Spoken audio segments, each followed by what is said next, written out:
საბაზედგინიძე ქუთაისის საერთაშორისო უნივერსიტეტის კომპიუტერული მეცნიერების ფაკულტეტის სტუდენტია.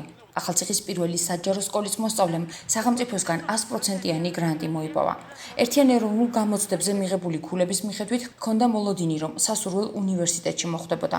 ამ შედეგის მიღწევა საბამ ძირითადად სკოლაში მიღებული განათლებით შეძლო. აბიტურიენტი რეპეტიტორთან სამსაგანში ემზადებოდა. Მთელი 2 წელი ვემზადებოდი რეპეტიტორებთან, რომ კარგი შედეგი დამედო, მაქსიმალურად ვცდილობდი, რომ ყველაფერი კარგად მესწავლა და 100%-იან გრანტის დიდად იმედი არ მქონდა, მაგრამ 70-იანს ველოდი და ეს ყველაფერი რომ გავიგე 100%-იანით ავიღეთ და იქ ჩავირიცხე, სადაც მინდოდა, ძალიან გამახარა ამ ფაქტმა. საბას მსგავსად ინგლისურ ენაზე მოუწევს სწავლა ლიკა ყულიჯანიშვილს. ქალაქ ვალეს პირველი საჯარო სკოლის კურსდამთავრებული ერთადერთია მის მშობლიურ ქალაქში, რომელმაც 100%-იანი გრანტი მოიპოვა. ოქროს მედალოსანი შავი ზღვის საერთაშორისო უნივერსიტეტში საერთაშორისო ურთიერთობების ფაკულტეტზე ჩაირიცხა. ველოდებოდი ამ შედეგს, მაგრამ მაინც რაღაც ეჭვები მქონდა, მეგონა რომ რაღაც ისე არ იქნებოდა როგორც მინდოდა. ძალიან ემოციებში ვიყავი, მაგრამ საბოლოოდ 100%-იანი გრანტი რომ დავინახე, მივხვდი რომ ის ჩემი შრომა, რაც ამდენი ხნის განმავლობაში გავაკეთე და რითვისაც ვიბრძოდი, ყველაფერი წარმატებით დასრულდა.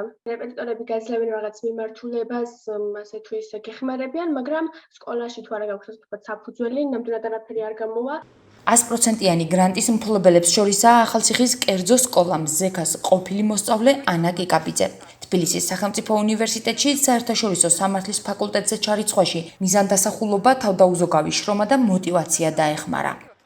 არ ვთვლი, რომ 3-4 საგნის ჩაბარება ძალიან რთულია, მით უმეტეს, როცა გაქვს პერიოდი.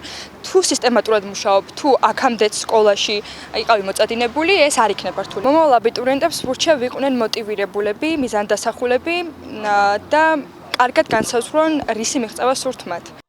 ახალციხის მუნიციპალიტეტში 100%-იანი გრანტი 39 სკოლის 10-ზე მეტმა კურსდამთავრებულმა მოიპოვა. მაღალი ქულების მქონე აბიტურიენტების შესახებ მონაცემი გამოცდების ეროვნულ ცენტრს რეგიონების მიხედვით არ აქვს. საქართველოს მასშტაბით სრული დაფინანსების მოპოვება 2021 წლის ერთიანი ეროვნული გამოცდებით 1011-მა პირმა შეძლო.